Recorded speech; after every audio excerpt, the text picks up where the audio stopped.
Abira, introduce yourself. So my name is Abira Manahal. I was born in Faisalabad and I was raised in Lahore, the cultural capital of Pakistan. My father is a civil servant and my mother is a housewife. I have a younger sibling who's currently studying at Canadian. As for my educational background, I did my graduation in English literature from Government College, University Lahore in 2023, where I topped my batch thrice and I was also participant of many academic societies. Professionally, I worked as an English tutor, which helped me have a people-centric outlook. And my thesis for my final year was on the concept of earth emotions and deep ecology, which helped me also shape my perspective regarding sustainable governance. And my hobbies still include book reading and gardening. My goal in life is to make the best use of my abilities. And I believe that my educational background, my teaching experience, and my personal values converge at civil service. So I want to, my main purpose is to explore that administrative versatility towards that extent. Abira, you completed your degree in 2023. Is it so? Yes, sir, in the midst of, in June 2023. And what are you doing since then? So after completing my degree, I started working for as an online English tutor, and then I took a break for the whole year of 2024. And then when I gave my CSS exam, I renewed it as. Okay, your father is a civil servant already. Is it so? Where is he serving currently? So he is currently on a leave as he's going to retire the next year. So he's on a leave, and before that he was working as district education. So, Abira, let's move to the global issues first, then we will come to the local, domestic, and your profile related things. Fine? Yes, sir. How do you see the recent attack of Trump on Venezuela, and what are the implications for this attack for the region and for the world? So, if you talk about the recent Trump's attack in Venezuela, I believe it was motivated by a multiplicity of factors, and which can be assessed from his 2025's national security strategy. So, I'd like to point out four major concerns and four major incentives that made him attack Venezuela. So, if we look at firstly at his new national security strategy, so the economic and energy security of America, especially in the fossil fuels, is one of the core concerns.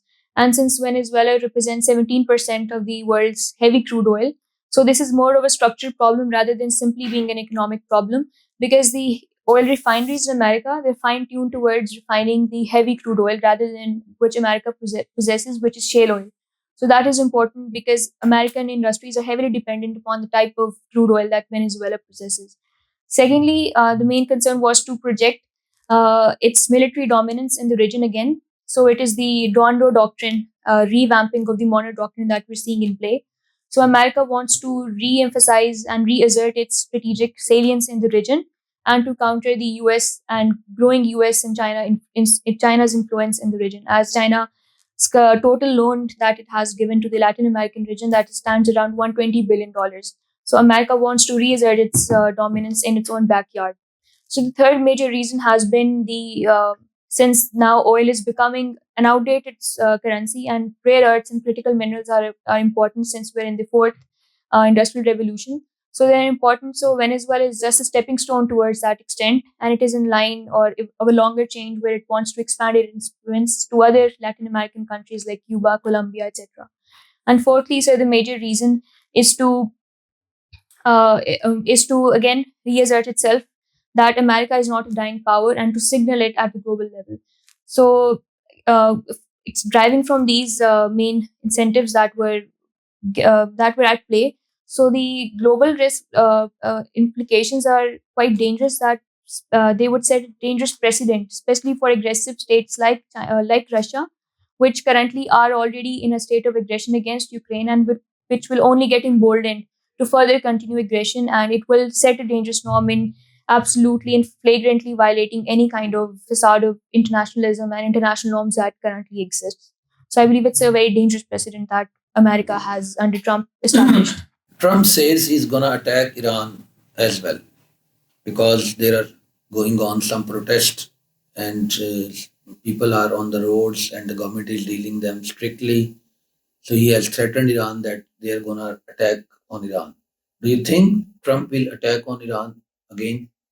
Sir, I believe politics is the art of possibility, so anything can happen. And since specifically we're talking about Donald Trump, Trump is more of a he has a very egocentric sort of personality. So anything can be possible from Trump. So, and if we look at the president, last year, one of the 7 states that America already attacked was also Iran, specifically its nuclear site. So, I believe America can go to the extent of attacking Iran if it feels it secured its own national interest, specifically its interest in the Middle Eastern region, combining it with the Israeli interests are at stake. So, it can attack Iran. And even Iranian officials are saying that what started as a rightful economic protest are now uh, spiraling into a political protest. So their American hand is also at play. So there's always a possibility that it can attack Iran. Okay, fine. So if America attacks Iran, what should be the response of Pakistan? How should Pakistan play its cards? So if America attacks Iran, so it would be a very concerning situation for Pakistan, mainly for 2 reasons. Because if a regime change successfully happens, so it will be a pro-Zionist and pro-US secular regime that would be installed, and that will be not in Pakistan's benefit, specifically the Indo-Israeli nexus that would get solidified in the region, and Balochistan separatism and the proxy game that is being played in Balochistan, that will get intensified. So Pakistan has to first of all play its card in a balanced manner, in a way that we're able to leverage our current salience with the US regime and mediate and act as a mediator. For example, taking the role as we have the cases of Qatar as a mediator. So Pakistan should be mediating between both states, and this mediation was also appreciated by both the states in the last year.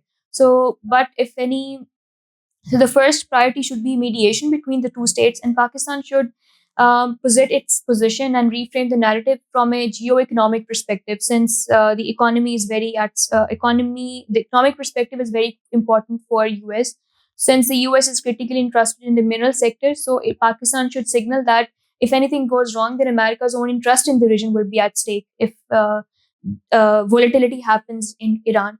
And secondly, if we're in a Who is Raza Pahlavi? so Raza Pahlavi was uh, before the Iranian Revolution happened, he was the head of the state of Iran, and he is a pro-Israeli and a Zionist person. So he was the secular successor of the Iran. Change in regime would affect Pak-Iran relations or not?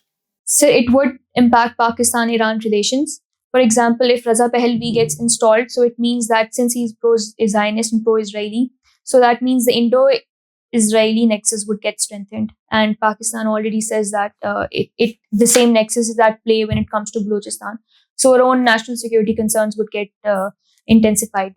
So it will not. What is the significance of Greenland for America? Trump is again and again saying he would capture Greenland.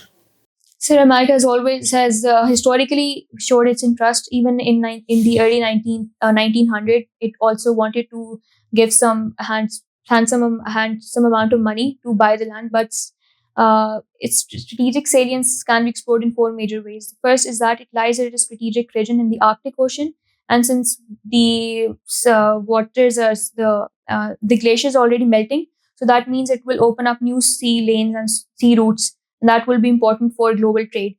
Second reason is that its location in the Arctic is important from military surveillance perspective, and for that extent, already America positions has its military operations already in Greenland under the agreement with the Kingdom of Denmark.